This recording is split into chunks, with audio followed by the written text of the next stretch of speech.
الحمد للہ والصلاة والسلام علی رسول اللہ اما بعد۔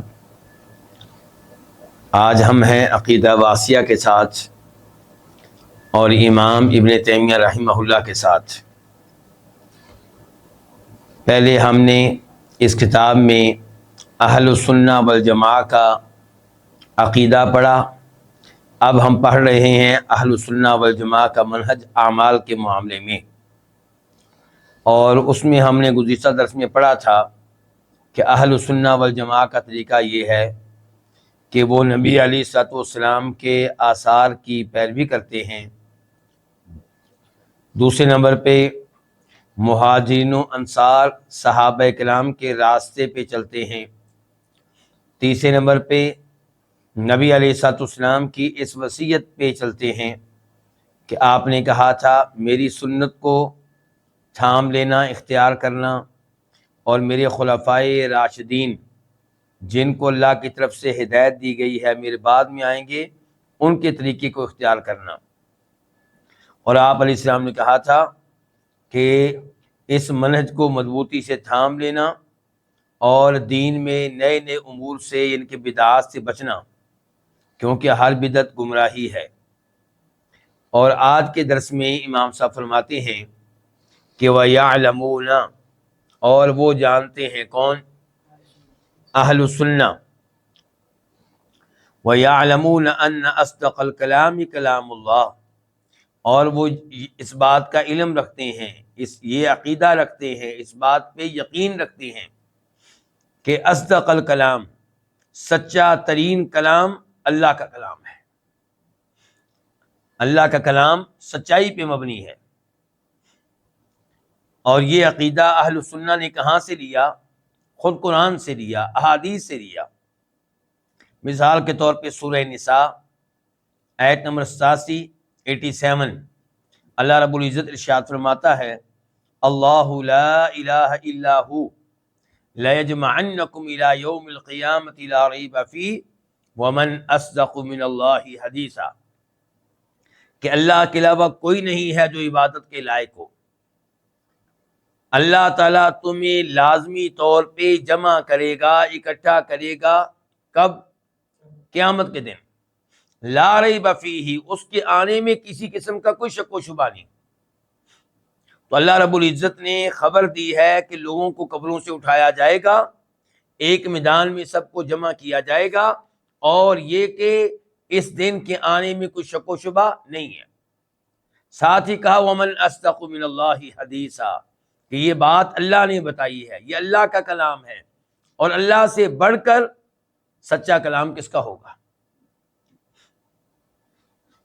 پھر آپ سورہ نساء کی آیت نمبر 122 کی طرف آ جائیں، 122۔ اللہ تعالیٰ وہاں پہ ارشاد فرماتا ہے کہ والذین آمنوا وعملوا الصالحات سندخلهم جنات تجری من تحت الانہار خالدین فیہا ابدا وعد اللہ حقا ومن اصدق من اللہ قیلا، کہ وہ لوگ جو ایمان لائے اور جنہوں نے اعمال صالحہ کیے، ان قریب ہم ان کو داخل کریں گے ایسے باغات میں جن کے نیچے سے نہریں بہہ رہی ہیں، وہ ان باغات میں ہمیشہ ہمیشہ رہیں گے۔ یہ اللہ کا وعدہ ہے، اللہ کا وعدہ سچا ہے۔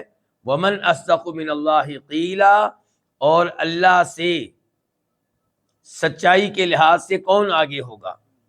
قیلا، کلام کے لحاظ سے، کہ اللہ کا کلام مکمل طور پہ سچائی پہ مبنی ہے۔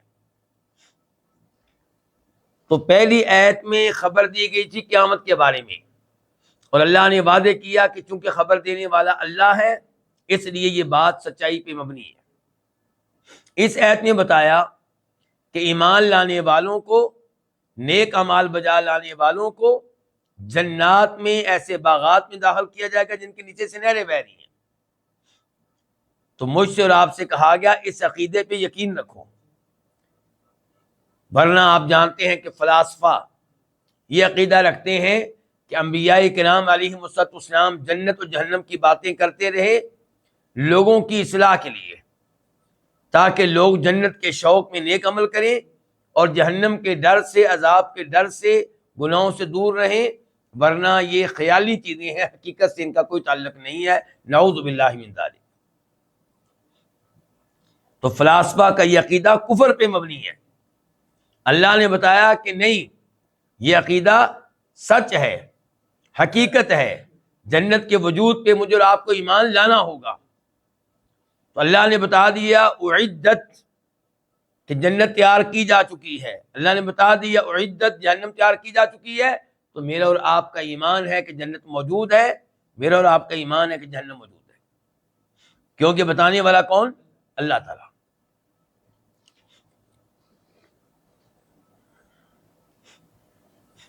تو جب ہمارا یہ عقیدہ ہوا، اس عقیدے کی بنیاد پہ ایک اور چیز، ایک اور مثال، نظریہ ارتقاء۔ کیا مطلب؟ کہ انسان کا آغاز کیسے ہوا؟ کہنے والے کہتے ہیں کہ انسان اس شکل و صورت میں پہلے نہیں تھا۔ پہلے یہ کیا تھا؟ پہلے یہ جانور تھا، بندر تھا، اور اس سے بھی پہلے یہ نباتات اور جمادات میں سے تھا۔ ترقی ہوتے ہوتے انسان اس شکل و صورت تک پہنچا ہے جس شکل و صورت پہ آج ہے۔ یہ نظریہ کن کی طرف سے آیا؟ کفار کی طرف سے۔ کیا قرآن اس نظریے کو مانتا ہے؟ بالکل نہیں مانتا۔ قرآن تو بار بار کہتا ہے کہ آدم علیہ السلام مٹی سے پیدا ہوئے ہیں۔ مثال کے طور پہ ان مثل عیسیٰ عند اللہ کمثل آدم خلقہ من تراب ثم قال له کن فیکون۔ اللہ تعالیٰ کہتے ہیں کہ میں نے آدم علیہ السلام کو مٹی سے پیدا کیا ہے، پھر میں نے کہا کن ہو جا تو وہ ہو گیا۔ اور اللہ نے کئی مقامات پہ بیان کیا ہے کہ آدم علیہ السلام مٹی سے پیدا ہوئے ہیں اور مٹی کی مختلف کیفیتوں سے گزرے ہیں۔ احادیث سے بھی اسی عقیدے کی تصدیق ہوتی ہے۔ تو ایک طرف یہ قرآن کا عقیدہ کہ آدم علیہ السلام کا آغاز کس سے ہوا ہے؟ مٹی سے، اور ایک طرف کفار کا دیا ہوا عقیدہ کہ انسان پہلے کیا تھا؟ جانور تھا، بندر تھا، اس سے پہلے نباتات جمادات میں سے تھا۔ اب ہم نے کون سا عقیدہ لینا ہے؟ قرآن کا عقیدہ، کیونکہ اللہ کا کلام سچائی پہ مبنی ہے، اور یہ انسان جو خود کل کی پیدائش ہے، اس کو کیا پتا؟ یہ کیسے بتا سکتا ہے ان امور کے بارے میں جن امور کے موقع پہ یہ موجود ہی نہیں تھا؟ یہ ان سے ہزاروں سال بعد میں پیدا ہوا، اور اللہ ہمیشہ سے ہے، ازل سے ہے، ابد تک ہے۔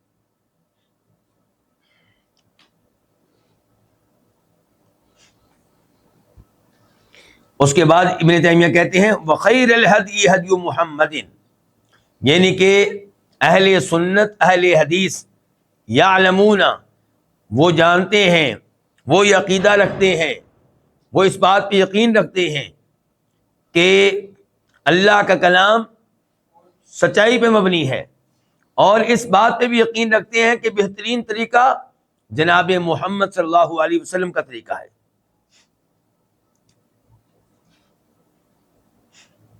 اب یہ جو بیان کیا ابن تیمیہ نے کہ بہترین طریقہ جناب محمد صلی اللہ علیہ وسلم کا طریقہ ہے، یہ اصل میں حدیث کے الفاظ ہیں۔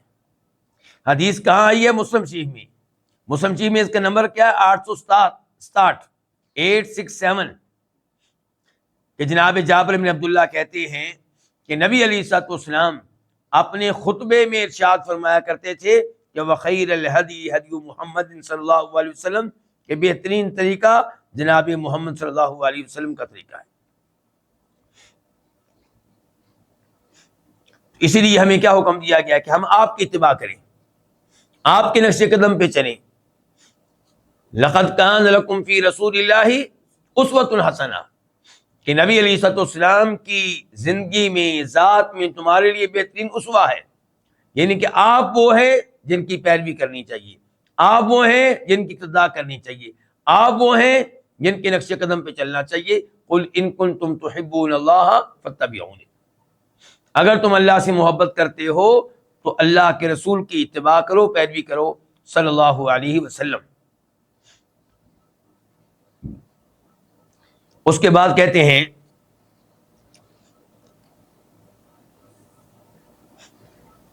ابن تیمیہ رحمہ اللہ وَيُؤْثِرُونَ كَلَامَ اللَّهِ عَلَى غَيْرِهِ مِنْ كَلَامِ أَصْنَافِ النَّاسِ، اور یہ ترجیح دیتے ہیں، یہ مقدم رکھتے ہیں کون؟ اہل سنت، اہل الحدیث، کلام اللہ، اللہ کے کلام کو علی غیرہ، دوسروں کے کلام پہ۔ دوسرے کون؟ من کلام اصناف الناس، طرح طرح کے لوگ، ہر طرح کے لوگوں کے کلام پہ اہل سنہ اہل الحدیث اللہ کے کلام کو ترجیح دیتے ہیں، مقدم رکھتے ہیں، فوقیت دیتے ہیں۔ وَيُقَدِّمُونَ هَدْيَ مُحَمَّدٍ صلی اللہ علیہ وسلم علی ہدی کل احد، اور یہ ترجیح دیتے ہیں، فوقیت دیتے ہیں، مقدم رکھتے ہیں نبی علیہ الصلوۃ والسلام کے طریقے کو ہر ایک کے طریقے پہ۔ اچھا، یہاں پہلے کیا کہا کہ یہ یعنی کہ اہل سنت اہل الحدیث اللہ کے کلام کو دوسروں کے کلام پہ ترجیح دیتے ہیں۔ کس میدان میں؟ احکام میں بھی، اخبار میں بھی، احکام میں بھی، اخبار میں بھی۔ یعنی کہ قرآن نے جو بات بتائی ہے وہ دوسروں کی بتائی ہوئی باتوں سے مقدم ہے۔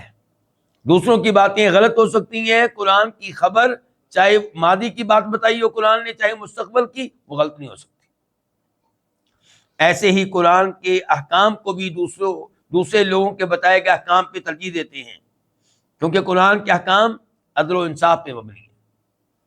اللہ تعالیٰ فرماتے ہیں سورہ انعام میں آیت نمبر 115 میں 115 میں وَتَمَّتْ كَلِمَةُ رَبِّكَ صِدْقًا وَعَدْلًا، تیرے رب کا کلام یعنی کہ قرآن یہ کامل ہے، ہر عیب سے پاک ہے، یہ کامل ہے صدقاً وعدلا، سچائی کے اعتبار سے، انصاف کے اعتبار سے۔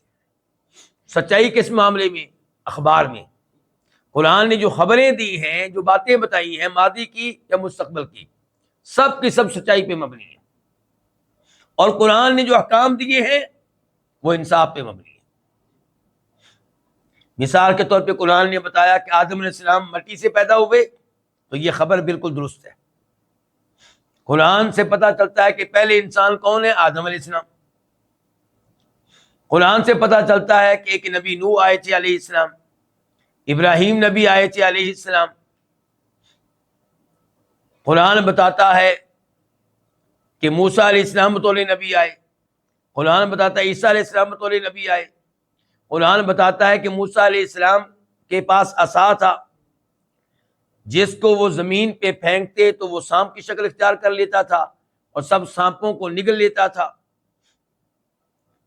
قرآن بتاتا ہے کہ موسیٰ علیہ السلام اپنے ہاتھ گریبان میں ڈالتے تو باہر نکالتے تو سفید چمک رہا ہوتا تھا، اور یہ کوئی بیماری نہیں تھی بلکہ معجزہ تھا۔ قرآن بتاتا ہے کہ عیسیٰ علیہ السلام مٹی کا مجسمہ بناتے، پرندہ بناتے، اور پھر اس میں پھونک مارتے تو وہ اللہ کے حکم سے اڑنے لگ جاتا، اس میں زندگی پڑ جاتی۔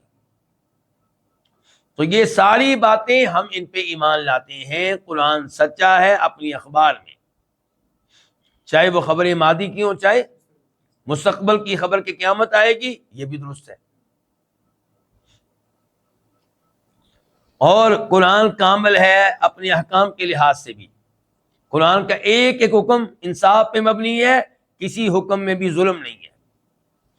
مثال کے طور پہ قرآن سے پتہ چلتا ہے کہ مرنے والا مر جائے تو اس کی بیٹی اور بیٹے میں وراثت کیسے تقسیم ہوگی؟ بیٹے کو ڈبل حصہ ملے گا اور بیٹی کو سنگل۔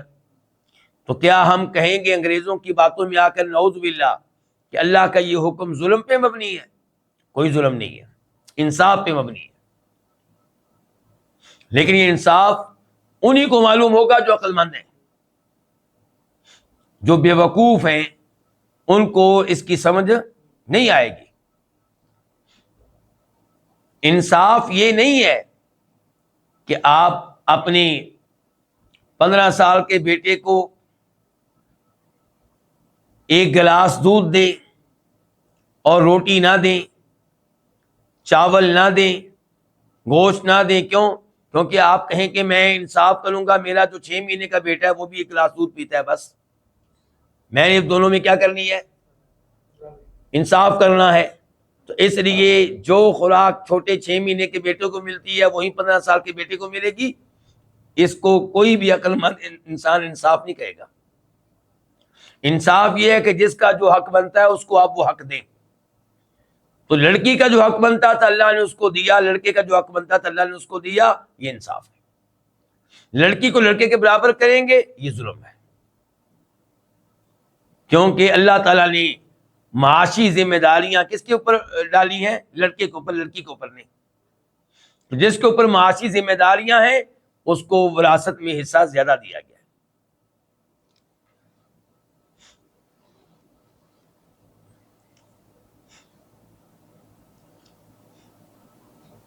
اور جہاں تک تعلق ہے اس بات کا کہ اہل سنت اہل الحدیث جناب محمد صلی اللہ علیہ وسلم کے طریقے کو تمام لوگوں کے طریقوں پہ ترجیح دیتے ہیں، فوقیت دیتے ہیں، کہ تو اس کی بھی ایک آدھ مثال آپ کے سامنے رکھنا چاہوں گا.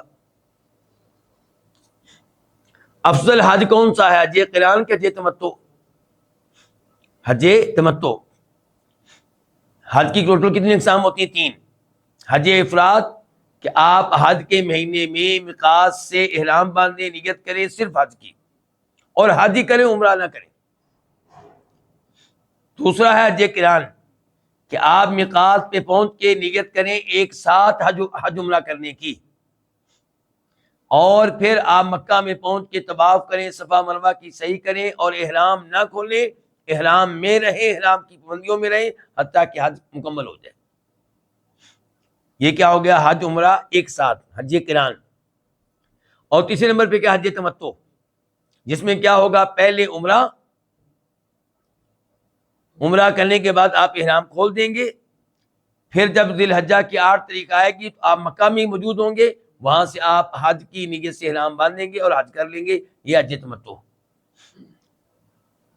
نبی علیہ الصلوۃ والسلام نے صحابہ کرام کو کون سے حج کی ترغیب دی تھی؟ حج تمتع کی، کیونکہ ایک ہی سفر میں عمرہ بھی کریں حج بھی کریں یہ افضل ہے. جناب عمر فاروق رضی اللہ عنہ نے کسی وجہ سے لوگوں کو حج تمتع سے منع کیا اور کوشش کرتے تھے کہ لوگ حج افراد کریں. اس کی کیا حکمت تھی؟ لوگوں نے کئی حکمتیں بتائی ہیں. ایک سبب اور ایک حکمت یہ بتائی گئی ہے کہ شاید وہ چاہتے تھے کہ بیت اللہ میں رونقیں پورا سال قائم رہیں. کبھی لوگ حج کے لیے آ رہے ہوں، کبھی عمرے کے لیے. اگر ایک ہی سفر میں حج عمرہ کر لیں گے تو بیت اللہ میں رونق کم ہو جائے گی. جناب عبداللہ ابن عباس وہ اس بات کے قائل تھے کہ افضل حج حج تمتع ہے، بلکہ وہ تو اس کو واجب کہتے تھے. تو ایک بار انہوں نے لوگوں کو کہا کہ حج تمتع کرو، یہ فرمان ہے نبی علیہ الصلوۃ والسلام کا. تو کسی نے کہہ دیا کہ ابو بکر و عمر جو آپ سے زیادہ علم والے تھے، آپ سے افضل تھے، وہ تو لوگوں کو حج تمتع سے منع کیا کرتے تھے اور آپ لوگوں کو حج تمتع کی ترغیب دے رہے ہیں. تو جناب عبداللہ بن عباس نے جو الفاظ کہے ان کا مفہوم اور خلاصہ یہ تھا کہ یوشک ان تنزل علیکم حجارۃ من السماء اقول قال رسول اللہ صلی اللہ علیہ وسلم وتقولون قال ابو بکر و عمر. مجھے خدشہ یہ ہے کہ کہیں تمہارے اوپر اللہ تعالیٰ کی طرف سے پتھروں کی شکل میں عذاب نازل نہ ہو جائے. کیوں؟ جرم کیا تمہارا؟ جرم یہ ہے کہ میں تمہیں حدیث سنا رہا ہوں نبی علیہ الصلوۃ والسلام کی، اور تم اس حدیث کے مقابلے میں پیش کر رہے ہو ابو بکر و عمر کا قول. تو پتہ چلا اہل سنت کے نزدیک، اہل الحدیث کے نزدیک نبی علیہ الصلوۃ والسلام کی حدیث آ جائے، آپ کا طریقہ آ جائے، آپ کا فرمان آ جائے، تو وہ ابو بکر و عمر کا قول بھی اس کے مقابلے میں پیش نہیں کرتے، اس کی تائید میں پیش کر سکتے ہیں.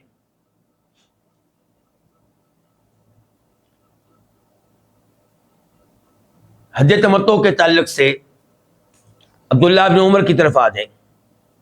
ترمذی شریف کی حدیث ہے، نمبر ہے اس کا 1002، نمبر ہے اس کا 824، 824.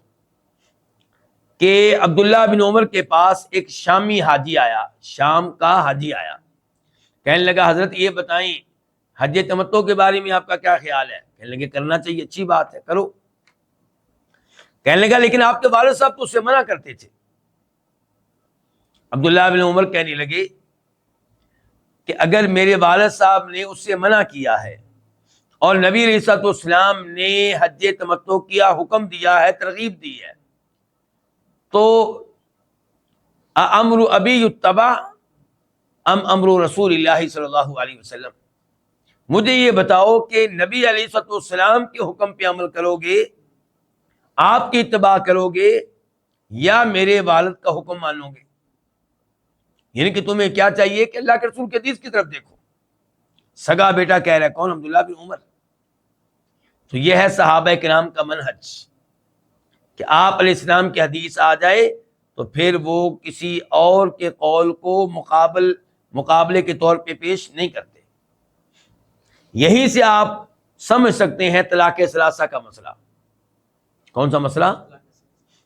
یعنی کہ اگر کوئی ایک ہی موقع پہ 3 طلاقیں دے دے تو ان کو 3 شمار کیا جائے گا یا 1؟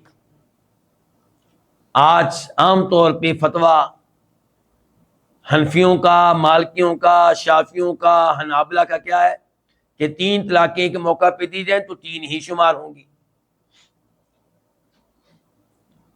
لیکن اہل الحدیث اللہ کے فضل و کرم سے یہ فتویٰ دیتے ہیں کہ ایک موقع پہ دی گئی 3 طلاقیں کتنی شمار ہوں گی؟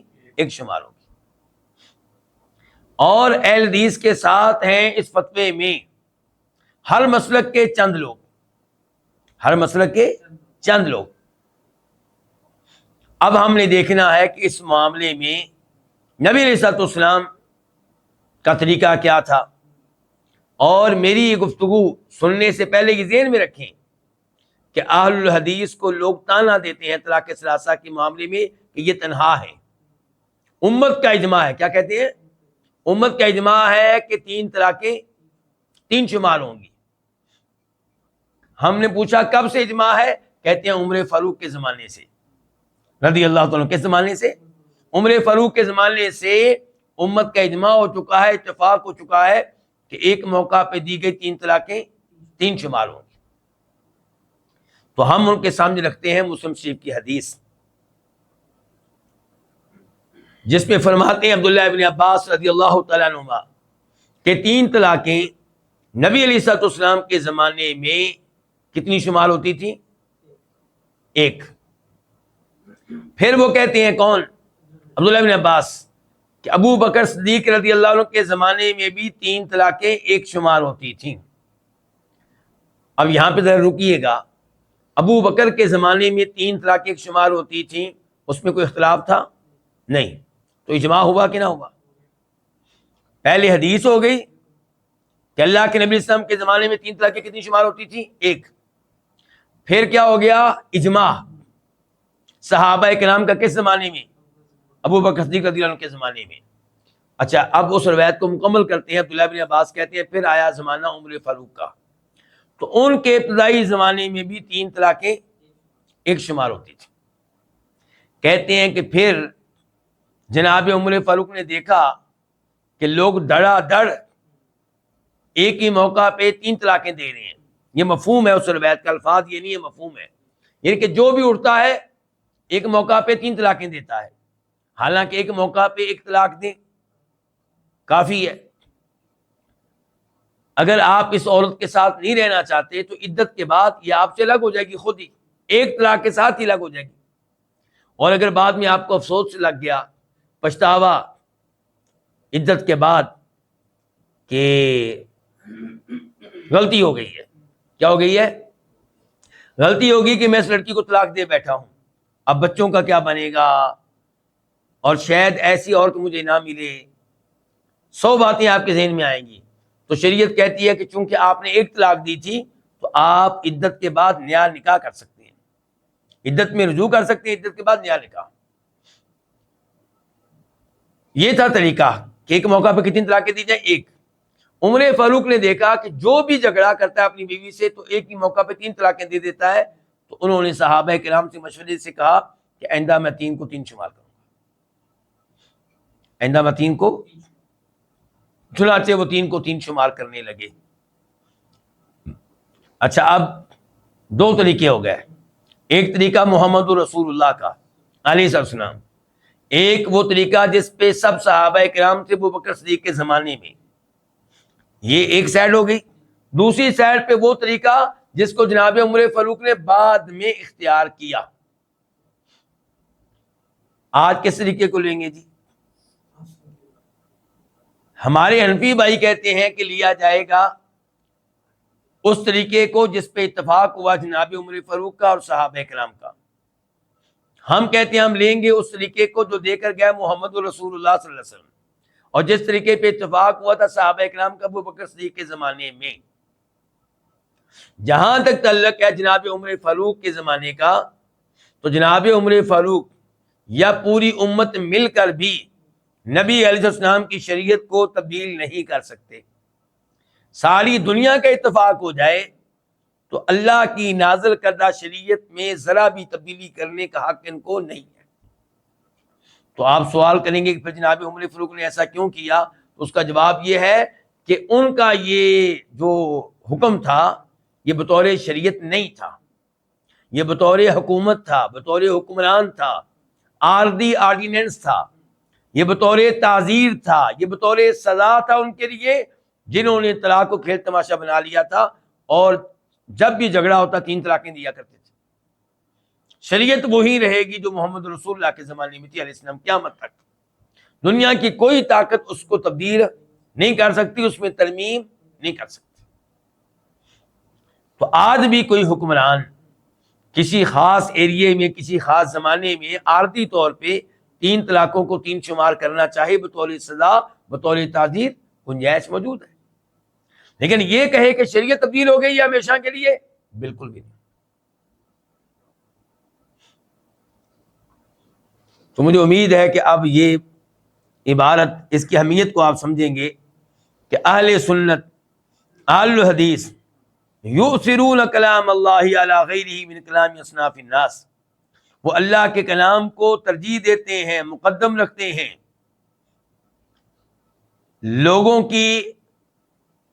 لوگوں کی مختلف اقسام کے کلام پہ، ویقدمون، اور یہ ترجیح دیتے ہیں، فوقیت دیتے ہیں، مقدم رکھتے ہیں ہدی محمد صلی اللہ علیہ وسلم، نبی علیہ السلام کے طریقے کو، علی ہدی کل احد، ہر ایک کے طریقے پہ۔ اور یہاں پہ اس آیت کا ذکر کر دینا بھی مناسب ہوگا، سورہ حجرات، یا ایھا الذین آمنوا لا تقدموا بین یدی اللہ ورسولہ واتقوا اللہ ان اللہ سمیع علیم۔ اے ایمان والو، اللہ کے رسول سے آگے نہ بڑھو، واتقوا اللہ، اللہ سے ڈر جاؤ، ان اللہ سمیع علیم، اللہ تمہاری باتوں کو سننے بھی والا ہے، تمہاری حرکتوں کو جاننے بھی والا ہے۔ یعنی کہ اگر تم ایسا لفظ کہو گے جس کے ذریعے تم اللہ کے رسول سے آگے بڑھ رہے ہو تو اللہ سن رہا ہے، وارننگ۔ اور اگر ایسی کوئی حرکت کرو گے جس کا تقاضا یہ ہے کہ تم خود یا کسی کو اللہ کے رسول سے آگے بڑھا رہے ہو، تو اللہ علم رکھنے والا ہے۔ بلکہ مزید کہا آگے، یا ایھا الذین آمنوا لا ترفعوا اصواتکم فوق صوت النبی، اے ایمان والو اپنی آوازیں نبی علیہ السلام کی آواز سے بلند نہ کرو۔ آج آپ کی آواز کیا ہے؟ آپ کی احادیث۔ تو آپ کی احادیث پہ کسی اور کے دیے گئے اصول کو، قانون کو، کلام کو، فتوے کو مقدم رکھنا، یہ آج والے انسان کی آواز کو اللہ کے نبی کی آواز پہ مقدم کرنا ہے، بلند کرنا ہے، اور ایسا کرنا جائز نہیں ہے۔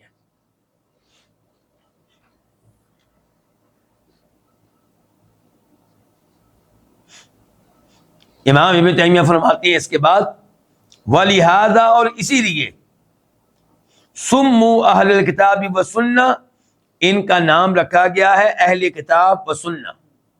ان کا نام اہل سنت کا دوسرا نام، اہل الحدیث کا دوسرا نام کیا؟ اہل الکتاب و سنہ، یعنی کہ کتاب و سنت والے۔ کیوں یہ نام رکھا گیا ہے؟ کیونکہ یہ کتاب و سنت کی تصدیق کرتے ہیں، کتاب و سنت کو سچا مانتے ہیں اور اسے مضبوطی سے تھام لیتے ہیں، اور کتاب و سنت کو ہر چیز سے اوپر رکھتے ہیں، کتاب و سنت کو پیچھے نہیں کرتے کسی کے فتوے کی وجہ سے، کسی مسلک کی وجہ سے، اور کسی کی رائے کی وجہ سے، اور کسی کے عقلی مشورے کی وجہ سے ایسا نہیں کرتے۔ کہتے ہیں وَسُمُّوا أَهْلَ الْجَمَاعَةِ، ابن تیمیہ کہتے ہیں اور ان کا نام اہل جماعت بھی ہے، جماعت والے۔ کیا مطلب؟ لِأَنَّ الْجَمَاعَةَ هِيَ الْاجْتِمَاع، کیونکہ جماعت کیا ہے؟ یہ اجتماع، اکٹھا ہونا، یعنی کہ یہ اہل الجماع ہیں، یعنی کہ اکٹھے ہونے والے ہیں، یعنی کہ یہ اکٹھے ہونے والے ہیں کس کے اوپر؟ سنت کے اوپر۔ تو ان کو کیا کہتے ہیں؟ اہل السنتی والجماع، یعنی کہ سنت کو اختیار کرنے والے اور سنت کو ہر چیز پہ ترجیح دینے والے، نہ کہ بدعات کو اختیار کرنے والے۔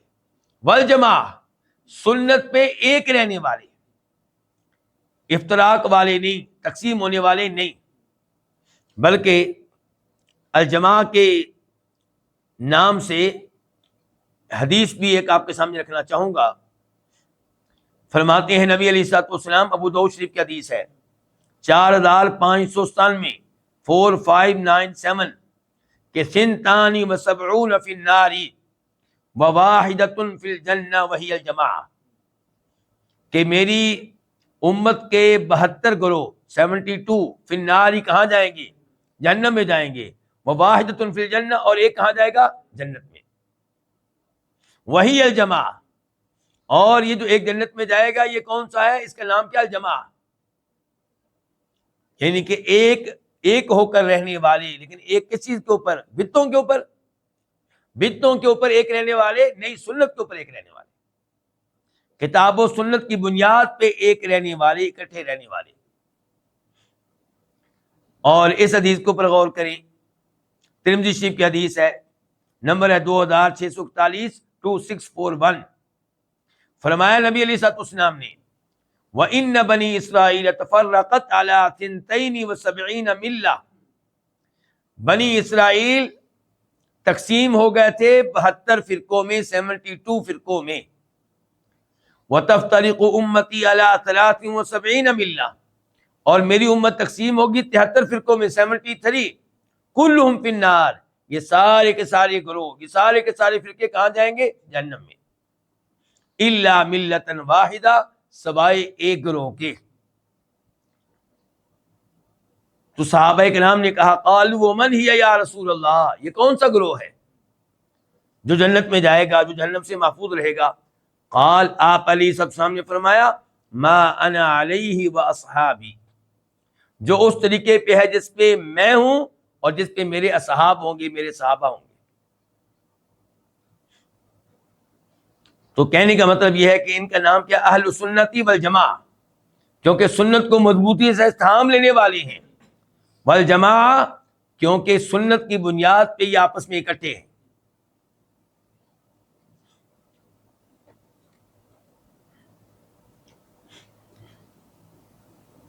تو ابن تیمیہ کہہ رہے ہیں کہ وَسُمُّوا أَهْلَ الْجَمَاعَةِ، ان کا نام کیا رکھا گیا؟ اہل الجماع، جماعت والے، لِأَنَّ الْجَمَاعَ هِيَ الْاجْتِمَاع، کیونکہ جماعت کا معنی کیا؟ اجتماع، اکٹھے ہونا۔ وَضِدُّهَا الْفُرْقَةُ، اور اس لفظ کا اپوزٹ لفظ کیا ہے؟ الفرقہ، تقسیم ہونا۔ وَإِنْ كَانَ لَفْظُ الْجَمَاعَةِ قَدْ صَارَ اسْمًا لِنَفْسِ الْقَوْمِ الْمُجْتَمِعِينَ، اگرچہ لفظ جماعت اب نام بن چکا ہے خود ان لوگوں کا جو اکٹھے رہنے والے ہیں، سنت کی بنیاد پہ ایک رہنے والے ہیں، متحد رہنے والے ہیں۔ کیا مطلب؟ سمجھیں ذرا بات کو۔ کہتے ہیں بنیادی طور پہ لفظ جماعت کا معنی تھا اکٹھا ہونا، اکٹھے رہنے والے لوگ، اس کا معنی نہیں ہے۔ بنیادی طور پر جماعت کا معنی کیا؟ اکٹھا ہونا۔ تو اہل سنت والجماع وہ جو سنت کو مضبوطی سے تھامنے والے ہیں اور جو کیا اکٹھے رہنے والے ہیں، کیونکہ لفظ جماعت کا اب معنی کیا ہو گیا ہے؟ یعنی کہ اہل سنہ والجماع کا معنی کیا ہوا؟ اہل سنہ، سنت والے، یعنی کہ سنت کو مضبوطی سے تھامنے والے، بدعات سے دور رہنے والے، درست عقیدے پہ رہنے والے۔ اور اہل سنت والجماع یعنی کہ اہل الجماع، یعنی کہ اجتماع والے، اکٹھ والے۔ لیکن کہتے ہیں ابن تیمیہ کے بعد میں کیا ہوا، لفظ جماعت یہ استعمال ہونے لگا ان لوگوں پہ جو اکٹھے ہیں۔ پہلے اس کا معنی تھا اکٹھے ہونا، اور اہل الجماع اکٹھے رہنے والے۔ اب لفظ جماع کا معنی بن گیا اکٹھے رہنے والے، ایک رہنے والے۔ کس بنیاد پہ؟ سنت کی بنیاد پہ، سنت کی بنیاد پہ متحد رہنے والے۔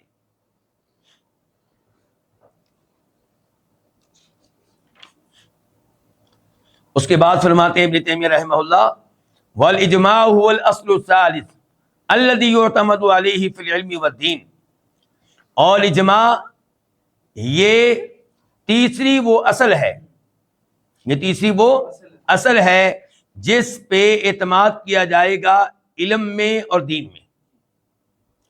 تو اصل نمبر 1 اور 2 کون سا ہے؟ کتاب و سنت، الکتاب والسنہ والاجماع۔ تو یعنی کہ اہل السنہ کے کتنے اصول ہوئے؟ 3۔ یہ قرآن پہ چلنے والے القرآن، نمبر 2 سنت پہ چلنے والے، نمبر 3 اجماع کو لینے والے۔ اچھا، اجماع کی تعریف کیا ہے؟ اجماع کہتے کس کو ہیں، یہ آگے چل کے ہم گفتگو کریں گے اس موضوع پہ۔ فی الحال یہ ہے کہ اجماع ان کے اتفاقی مسئلہ، جس پہ اتفاق ہو جائے، جس پہ اتفاق ہو جائے اس مسئلے کو بھی یہ لیتے ہیں۔ ابن تیمیہ کہتے ہیں وہم، اور یہ کیا؟ اہل سنت، اہل الحدیث، وہم یزنون بہذه الاصول الثلاثہ، یہ ان 3 اصول کے ذریعے تولتے ہیں۔ کس کو تولتے ہیں؟ جمیع ما علیہ الناس من اقوال و اعمال باطنۃ او ظاہرہ، ان تمام اقوال و اعمال کو جن کے اوپر لوگ ہیں، وہ اقوال و اعمال باطنی ہوں یا ظاہری، ان کو یہ تولتے ہیں ان 3 اصولوں کی روشنی میں۔ مما لہ تعلق بالدین، وہ اقوال و اعمال جن کا تعلق دین سے ہے۔ تو ان 3 اصولوں کے ذریعے اہل سنت دیکھتے ہیں کسی کے قول کو لینا ہے یا نہیں لینا، کہ کس کا قول درست ہے، کس کا غلط ہے، کس کا عمل ٹھیک ہے، کس کا غلط ہے۔ یہ چیک کرتے ہیں ان 3 اصولوں کی روشنی میں۔ 3 اصول کیا؟ کتاب، سنت اور اجماع۔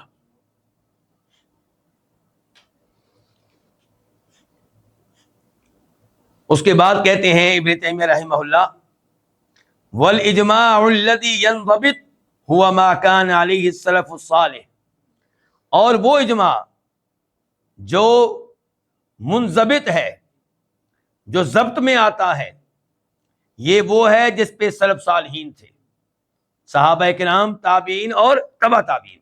یعنی کہ ان کا اجماع جو ہے آپ کہہ سکتے ہیں کہ باقی اجماع ہوگا۔ کہنا چاہتے ہیں کہ بعد والوں کا اجماع جو ہے اس کے اوپر اتنی جلدی یقین نہیں ہوتا، کیونکہ دنیا تقسیم ہو گئی، لوگ بکھر گئے۔ ہمیں کیا پتا کہ کسی ایریے میں کئی علماء کرام ایسے ہوں جو اس رائے سے متفق نہ ہوں جس رائے کے بارے میں ہم سمجھ رہے ہیں کہ علماء کرام متفق ہیں۔ کہتے ہیں والاجماع الذی ینضبط، وہ اجماع جو ضبط میں آتا ہے، یہ وہ ہے جس پہ سلف صالحین تھے۔ اذ بعدہم کثر الاختلاف، کیونکہ ان کے بعد اختلاف بہت ہوا۔ وانتشر فی الامۃ، اور یہ اختلاف امت میں عام ہو گیا، منتشر ہو گیا۔ کچھ نسخوں میں یہاں پہ آخری الفاظ یہ ہیں کہ وانتشرت الامہ، ان کے بعد جو امت منتشر ہو گئی، پھیل گئی، تقسیم ہو گئی، کوئی کہاں چلا گیا، کوئی کہاں چلا گیا۔ اچھا، ہم کس کی کتاب پڑھ رہے ہیں اس وقت؟ ابن تیمیہ رحمہ اللہ کی۔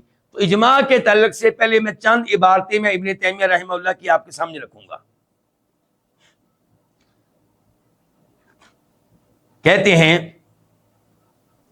وَهُوَ مُتَّفَقٌ عَلَيْهِ بَيْنَ عَامَّةِ الْمُسْلِمِينَ مِنَ الْفُقَهَاءِ وَالصُّوفِيَّةِ وَأَهْلِ الْحَدِيثِ وَالْكَلَامِ وَغَيْرِهِمْ فِي الْجُمْلَةِ۔ کہ اجماع کو لینا، اجماع کو لینا یعنی کہ اجماع یعنی کہ وہ مسئلہ جس پہ اتفاق ہو گیا، اجماع کو لینا اس پہ اتفاق ہے عام مسلمانوں کا، فقہا ہوں یا صوفی ہوں یا اہل الحدیث ہوں یا اہل کلام ہوں، مجموعی طور پہ ان سب کا اتفاق ہے کہ اجماع کو لینا چاہیے۔ وَأَنْكَرَهُ بَعْضُ أَهْلِ الْبِدْعِ مِنَ الْمُعْتَزِلَةِ وَالشِّيَعَةِ، لیکن چند بدعتی لوگوں نے اجماع کا انکار کیا معتزلہ میں سے اور شیعوں میں سے۔ پھر کہتے ہیں لَكِنَّ الْمَعْلُومَ مِنْهُ، لیکن وہ اجماع جس کا علم ہوتا ہے، جس کا صحیح معنوں میں پتہ چلتا ہے کہ واقعی اجماع ہے، کہتے ہیں ہوا ما کان علیہ صحابۃ، یہ وہ اجماع ہے جس پہ صحابہ تھے۔ واما بعد ذلك فتعذر العلم به غالبا، جہاں تک تعلق ہے اس اجماع کا جو صحابہ کرام کے بعد ہے، تو اس کے بارے میں عام طور پہ علم ناممکن ہے، مشکل ہے، یعنی کہ مشکل ہے کہنا کہ واقعی اجماع ہو چکا ہے بعد میں۔ وجہ وہی جو پہلے بتا چکے ہیں اسی جگہ پہ کہ امت کیا ہو گئی، بکھر گئی، منتشر ہو گئی۔ ہمیں کیا پتا کہ کس شہر کے علماء کرام اس رائے سے اتفاق نہ کرتے ہوں۔ یہ جو ابن تیمیہ کی بات میں نے آپ کے سامنے رکھی ہے، یہ ہے مجموع الفتاوی سے جلد نمبر 11 صفحہ نمبر 341، والیوم 11 پیج کیا ہے 341۔ اچھا ایک اور جگہ کہتے ہیں ابن تیمیہ وَلَا يُوجَدُ مَسْأَلَةٌ يَتَّفِقُ الْإِجْمَاعُ عَلَيْهَا إِلَّا وَفِيهَا نَصٌّ، کوئی ایسا مسئلہ نہیں ہے جس پہ امت کا اجماع ہوا ہو مگر اس مسئلے میں کوئی نہ کوئی نص موجود ہوگی، کوئی آیت موجود ہوگی، کوئی حدیث موجود ہوگی۔ کہنا چاہتے ہیں جن جن مسائل پہ اجماع اور اتفاق ہوا ہے ان میں کوئی نہ کوئی نص ہوتی ہے، تو بنیاد اصل کیا ہے؟ نص۔ بنیاد کیا ہے؟ قرآن، بنیاد کیا ہے؟ حدیث، اور ساتھ امت کا اجماع بھی ہو گیا۔ واضح ہے؟ یہ دھیان سے اجماع کو سمجھیں۔ ایک اور جگہ پہ کہتے ہیں، یہ جو ابھی بات پڑی تھی یہ ہے مجموع الفتاوی میں جلد نمبر 19 صفحہ نمبر 195، یعنی کہ والیوم 19 اور پیج کیا ہے 195۔ ایک اور جگہ پہ کہتے ہیں فَإِنَّمَا دَلَّ عَلَيْهِ الْإِجْمَاعُ وَقَدْ دَلَّ عَلَيْهِ الْكِتَابُ وَالسُّنَّةُ، جس مسئلے پہ اجماع نے دلالت کی ہے تو اس مسئلے پہ ہمیں کتاب و سننے سے بھی رہنمائی ملتی ہے۔ یہ بات بھی صفحہ جلد نمبر 19 صفحہ نمبر 195 وہی جو پہلے تھا۔ اب ہم آتے ہیں اجماع کی تعریف کی طرف کہ اجماع کی باقاعدہ تعریف کیا ہے۔ آئیے ہم دیکھتے ہیں۔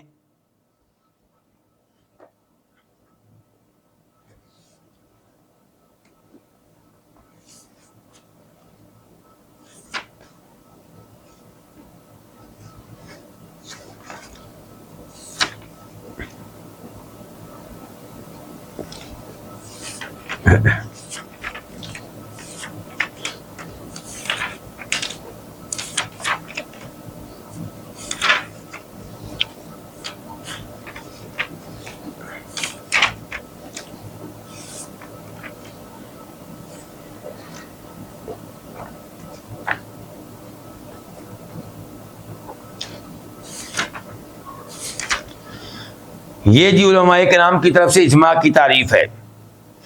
کہتے ہیں اتفاق مجتہدی عصر من العصور من امت محمد صلی اللہ علیہ وسلم بعد وفاتی علی امر دینی،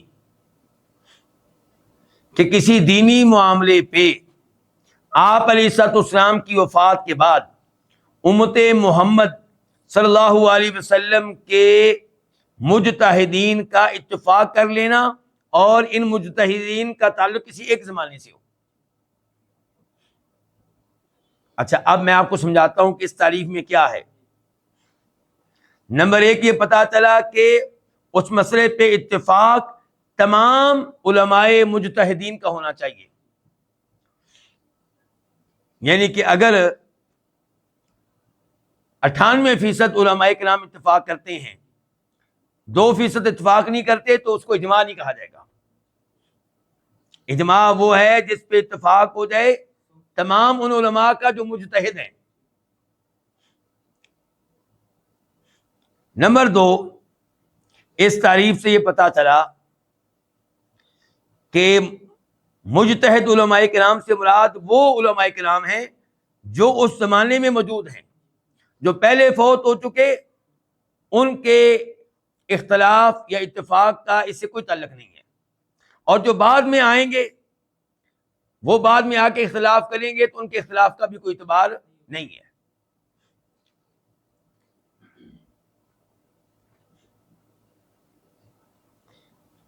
تو یہ تعریف پھر سن لیں، کسی دینی معاملے میں آپ علیہ السلام کے فوت ہو جانے کے بعد آپ کی امت کے تمام مجتہد علماء کرام کا جن کا تعلق کسی ایک زمانے سے ہو، اس مسئلے پہ کیا کر لینا؟ اتفاق کر لینا۔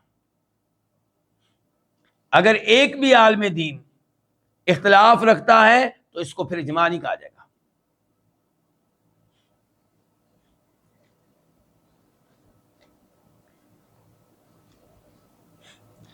اجماع کی پھر کئی اقسام ہیں۔ ایک وہ اجماع ہے جس کو کہتے ہیں اجماع قولی۔ اجماع قولی کیا ہے؟ جس میں تمام علماء کرام باقاعدہ کہتے ہیں کہ ہمارا موقف یہ ہے، ہمارا موقف وہ کہہ رہے ہیں، خاموش نہیں ہیں بلکہ بول رہے ہیں، یا تمام علماء کرام کو ایسا عمل کرتے ہیں جسے پتہ چلتا ہے کہ ان کا موقف یہ ہے، تو اس کو کہتے ہیں الاجماع قولی، اور اس کو کہتے ہیں صریح اجماع۔ ایک ہوتا ہے اجماع سکوتی، اس کا مطلب یہ ہے کہ کوئی قول امت میں پھیل جائے، مشہور ہو جائے، اور کئی علماء کرام اس کی تائید کریں اور کئی خاموش رہیں، کوئی اس کو غلط قرار نہ دے۔ اس کا مطلب یہ ہے کہ یہ خاموش ایک اجماع ہے، ان کا خاموش اجماع، خاموش اتفاق ہے۔ اور ایک تیسرا اجماع ہوتا ہے اجماع استقرائی۔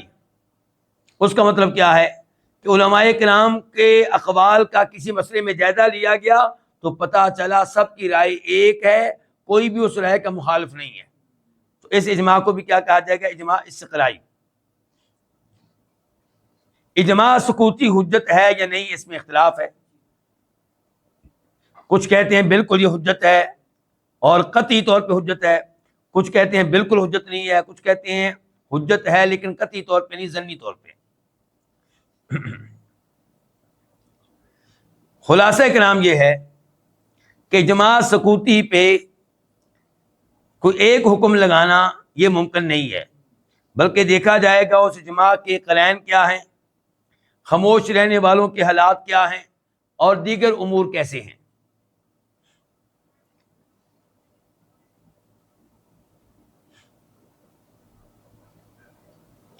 اب ہم دیکھتے ہیں کہ کیا اجماع حجت ہے، حجت ہونے کی دلیل کیا ہے۔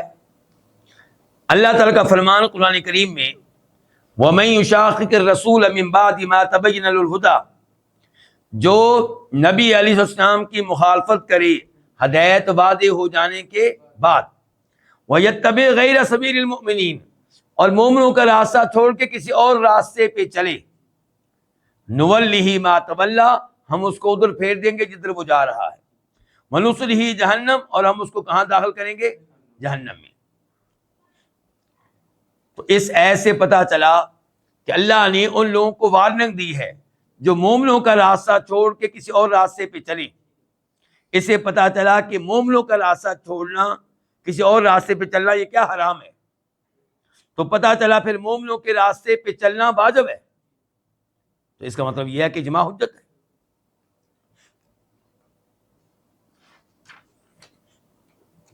دوسرے نمبر پہ حدیث لے لیں، فرماتے ہیں نبی علیہ الصلوۃ والسلام ان امتی لا تجتمع علی ضلالہ، ابن ماجہ کی حدیث ہے، نمبر ہے 3950 3950، کہ میری امت کبھی بھی گمراہی پہ جمع نہیں ہو سکتی۔ یہ ممکن نہیں ہے کہ ان کا اتفاق کس چیز پہ ہو جائے؟ گمراہی پہ ہو جائے۔ اگر اتفاق کسی مسئلے پہ ہوا ہے اس کا مطلب ہے وہ مسئلہ درست ہے. یہ مطلب ہے اس حدیث کا.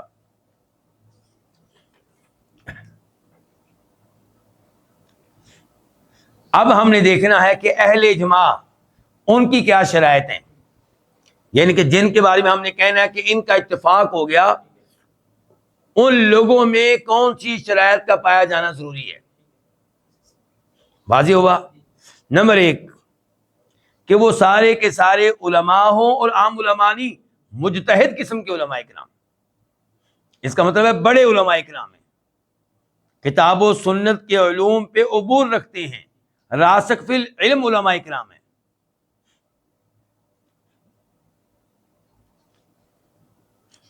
اور اس سے کیا پتہ چلا کہ کون ہو؟ علماء. یعنی کہ اگر پبلک میں سے کوئی کہتا ہے جی میں اتفاق نہیں کرتا اس سے، تو ہم کہیں گے بھائی تو ہے کون بھائی؟ ٹھیک ہو گیا شیخ صاحب؟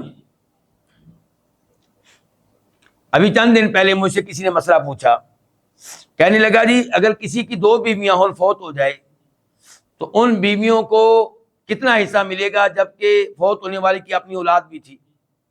میں نے بتایا کہ بیویوں کو 8واں حصہ ملے گا، 1/8، 8واں حصہ ملے گا. اس نے کہا جی ایک آدمی نہیں مانتا، وہ کہتا ہے جب 2 بیویاں ہوں تو ہر بیوی کا الگ الگ ہونا چاہیے 1/8. تو میں نے کہا نہیں جی 1/8 ہی ہے، جب چاہے 2 بیویاں ہوں، چاہے 3 ہوں، چاہے 4 ہوں، 1/8 ملے گا، اسی کو آپس میں تقسیم کریں گی وہ. تو اس نے کہا جی وہ بندہ کہہ رہا ہے مجھے دلیل دو اس کی. مجھے کیا دو؟ دلیل دیں اس بات کی. تو میں نے کہا عام آدمی دلیل وہاں پہ مانگے جہاں پہ علماء کرام میں اختلاف ہو. جہاں پہ سب کا اتفاق ہے وہاں اس کو دلیل مانگنے کی کیا ضرورت ہے؟ یعنی کہ اگر تو کچھ علماء کرام کہتے ہوں کہ 2 بیویاں ہوں تو ہر ایک کو 1/8 ملے گا، پھر یہ کہے کہ آپ جو موقف دے رہے ہیں اس کی دلیل پیش کریں. جب سارے علماء کرام یہی کہتے ہیں کہ بیویاں 1 ہوں یا 2 ہوں یا 3 ہوں یا 4، ان کو کیا ملے گا؟ 1/8 ملے گا، اسی کو آپس میں تقسیم کریں گے، تو دلیل مانگنے کی ضرورت. اس کے باوجود میں نے اس کو دلیل دی بہرحال. لیکن کہنے کا مطلب یہ ہے کہ یہاں پہ ہم کیا پڑھ رہے ہیں کہ جن کے اجماع کا اعتبار ہے یہ کون ہو؟ علماء اور مجتہد علماء. کوئی ڈاکٹر اٹھ کے کہے میں اتفاق نہیں کرتا، کوئی انجینئر اٹھ کے کہے مجھے اتفاق نہیں علماء کرام کی رائے سے، تو ہم کہیں گے بھائی تم اتفاق کرو یا اختلاف، اس سے اجماع کو کوئی نقصان پہنچنے والا نہیں ہے. دوسری شرط یہ ہے کہ وہ سب کے سب مسلمان ہوں. اگر کوئی کافر اٹھ کے کہتا ہے کہ مجھے اس سے اختلاف ہے، تو ہمیں اس کے اختلاف کا کوئی نقصان نہیں ہے، نہ ہم اس کا کوئی اعتبار کریں گے. تیسرے نمبر پہ وہی بات جو پہلے بھی کہی گئی ہے کہ سب کے سب مجتہد علماء کرام اتفاق کرنے والے ہوں. اگر 99 علماء کرام ایک رائے رکھتے ہیں، ایک عالم دین دوسری رائے رکھتا ہے، تو اس کو اجماع نہیں کہا جائے گا.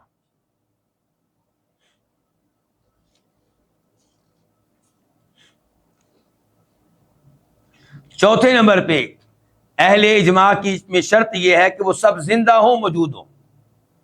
جو سب زندہ ہوں، موجود ہوں، یعنی کہ جو بعد میں آئیں گے وہ اتفاق کریں یا اختلاف، اس کی ہمیں کوئی پرواہ نہیں ہے.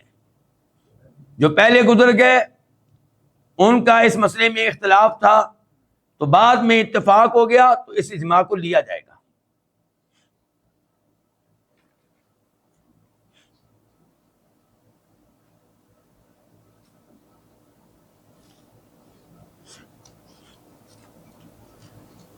پھر اجماع کی دلیل کیا ہوتی ہے؟ تو ابن تیمیہ وعدے کر چکے ہیں پہلے کہ جو بھی اجماع ہوگا اس کے پیچھے کوئی نہ کوئی نص ہوگی، قرآن و حدیث کی کوئی نہ کوئی دلیل ہوگی. تو ابن تیمیہ کے نزدیک جائز نہیں ہے کہ ایسا اجماع ہو جس کے پیچھے کوئی نص ہی نہ ہو.